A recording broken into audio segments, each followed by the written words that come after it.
What's happening, y'all? Showman Flex. Back at it again with another dope car video. Look, you know how we get down YouTube. You know how we do it over here. You know what I mean? We talk, we shoot the shit. We keep it real over here. You know what I'm saying? We keep it real. Shout out to all the new subscribers. Thank y'all so much. We almost at 30. I think we already at 36K. So we about to hit 4K. We about to hit 4K, y'all. You know what I mean? Anything in life you're trying to do, you gotta stay consistent. Like I talked about yesterday, long asserted efforts accumulate big results, big rewards.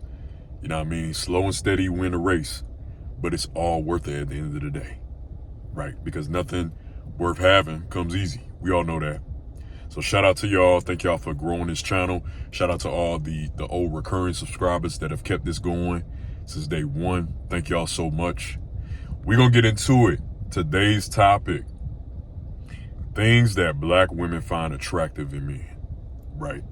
And listen, I say black women because, yes, in most cases, as we all know, black women like different things than, other races of women. Yes, there are times where all races of women kind of like they all kind of cross or intersect, into each other with the similarities that they like in all men. But when it comes to what women like in black men, black women like different things in black men than other races of women like. You know what I'm saying? In my humble opinion, right? And through observation and through conversation, right? Because you got to understand, being for somebody that went to a black high school, right? And then going to like PWI, or kind of like mostly like a white institution, right? With mostly white people. When I got to college, and it was small too, but still it was majority white people. There won't really many black people there other than the student athletes. You know what I'm saying? Or and then going to like a HBCU and graduating, excuse me, as a HBCU alumni at Shaw University, baby. So I see the differences of that. And black women, what black women are into when it comes to what they find attractive in black men, a lot of times they are into a black man's intellect, believe it or not, right? The way they carry themselves, the way they walk, the way they talk, right? And their demeanor, the way they style, the way they dress, right? These things are different than what white women like, right? Like some black women, they like a dude that not only is athletic or can talk sports, but somebody that can also, somebody that's also very intellectually sound, can talk about a wide variety of topics. You know what I'm saying? That also pique her interest. You know what I mean? Somebody that also is very poetic. You know what I'm saying? That knows how to flow with his words. It's different. See, black women appreciate different things than white women because I call it because of the culture of blackness in general, right? And this is something I haven't really talked about on this channel, but I'm getting into it because it's very interesting. I was having a conversation with one of my homies about this, right? But, going to a HBCU, you think that you just gonna see, ghetto people or like ghetto women only, or hood women, hood dudes, and or not even just that, because I ain't really think that that's what I was gonna see. But when people hear HBCU, a lot of times that's the first thing that come to their mind. They think, oh, it's like a bunch of people that, couldn't get into other schools, or it's like nah, like you have a large amount of people that are very educated, that come from educated backgrounds, come from educated families, families that dads that graduated what is it called? A cum laude. I can't even look. My grades weren't that good to even know how to pronounce that shit. But these are people that graduated with 3.5 accumulated degrees, or like 3.2, 3.5 accumulated degrees. That's very hard to do in college, y'all. I don't care what nobody say. They were involved in student activities. They were in fraternities. I never did fraternities, but I have such respect and reverence for people like that. These are people that come from long lineages of that, and their kids decide to follow in their footsteps. This kind of a little side rant tangent, but I just want y'all to understand, for people who don't know HBCUs and historically black colleges and universities, this is a lot of culture with this, y'all.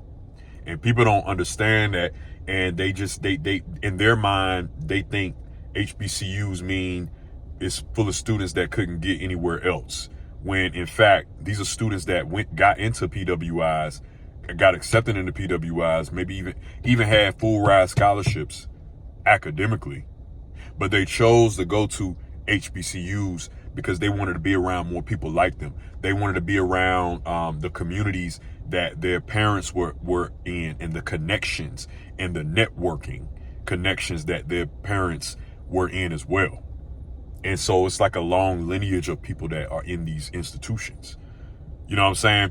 And you get in, and why am I saying all this? I'm saying all this because it's tying into the fact that a lot of black women that go to these HBCUs, they are also into very intelligent, bright black men that are innovators, that are leaders.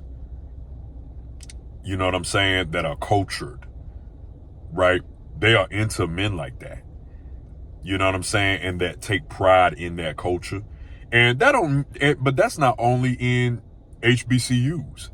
That's also in PWIs, because yes, even though predominantly white institutions are predominantly white or predominantly non-black, you have a lot of black student unions, you know, that are also its own kind of HBCU in its way, you know. So it's like the black student unions at PWIs. These black women, they like black men. They prefer to date black men, and they like how black men think, how they talk, how they converse with one another, right? So that's one of the reasons, right? And one of the things that black women like about a black man and how they talk, right? Some black women like black men that, you know, talk a certain type of voice. Like a lot of black women like my voice. A lot of non-black women do too, but like a lot of black women, they when they hear my voice, they think of people like Barry White. They think of people like, you know, James Earl Jones, you know, Morgan Freeman. My voice is not like Morgan Freeman. It's more like James Earl Jones, but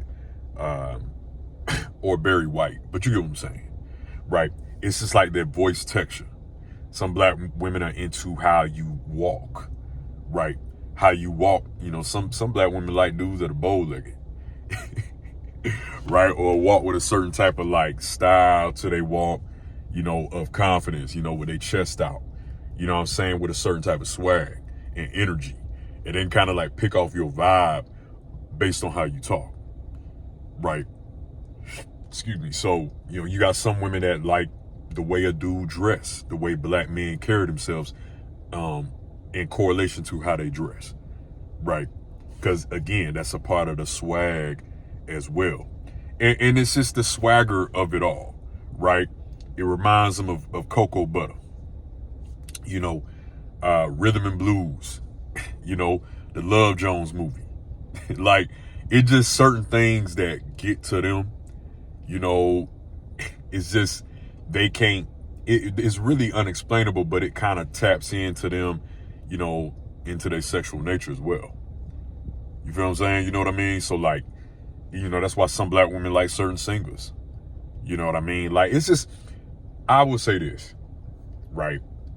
All of that to say, black women are into different things that white women are into, because, you know, yeah, there are times where black women are into like you know, taller dudes, or they into the basketball players that are tall, that can hoop, or maybe even some football players, you know what I mean? And then the white girls are into like dudes that are probably wrestlers, you know, hockey players, baseball players. Yeah, white women are into different things. Let's not, because that kind of like goes into this conversation as well.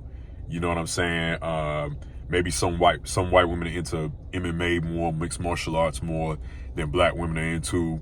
You know, black women have a certain niche that they into, but then you'll meet a lot of black women that are into things that you would think white women are into. You'd be surprised that black women are into anime, or going to the Comic-Cons, or reading comic books, or, you know, like they be into the same stuff that white women are into.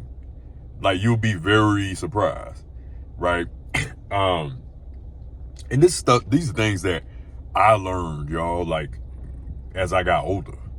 You know, even I didn't know, you know, and going to a HBCU, you just learn, like, not every black woman is into, not every black woman is very picky. Not every black woman is very chaotic or loud or aggressive. Like, and it's reasons why they are aggressive and loud. It's reasons, I'm not going to that, you know, cultural reasons why they kind of, in certain ways, they've had to do that for so long, right? But I'm not even going to that, right? But a lot of black women are not like that, y'all, right? And you know, it's just negative stereotypes that are pushed by non-black people of non-black communities. You know what I'm saying? And we see that time in and time out again, you know, these stereotypes being pushed, right, to further divide us from one another. But all in all, the main point I'm making is that, you know, I had to learn that. I learned that, you know, every black woman is not into, you know, hood dudes, thugs, gangsters, you know, gangster rappers. Like, I found out in college that a lot of black women won't into that shit at a HBCU. They went into it. And our HBCU was basically near, like how a lot of HBCUs are. You know, it's not near the hood anymore because they gentrifying a lot of stuff in that side of Raleigh, downtown Raleigh. It's they moving a lot of black people out, you know, the neighborhoods. You know, that's just what happens with gentrification. But a lot of time it was near the hood at the time. You know what I'm saying? And so, you know, you got, I mean, it's you would think that because of that, black women are only into dudes like that. But you find out that they not, y'all. Like, they be getting the ick, as women say, from seeing dudes like that. Like, you know what I mean? Pants sagging and shit, acting hood, acting thuggish. Like, they ain't, a lot of black women want them an educated dude, got some street sense to him, maybe got a little, like, not even hood, but just like a little bit of, like, you know, just swag to him, right? But educated nonetheless, right? Anyways, that's it. What black women find attractive in black men, right? Let me know if y'all want me to do more topics like this. You know what I'm saying? Breaking down different archetypes of women and men. Let me know in the comment section what y'all want to see more of, right? Don't forget to click that thumbs up if you like the video, share, comment, whatever it may be. Don't forget to subscribe, so that way you know when I post new content and new videos for y'all, right? Thank y'all so much. It's your man Flex. To the next one. I'm out. Peace.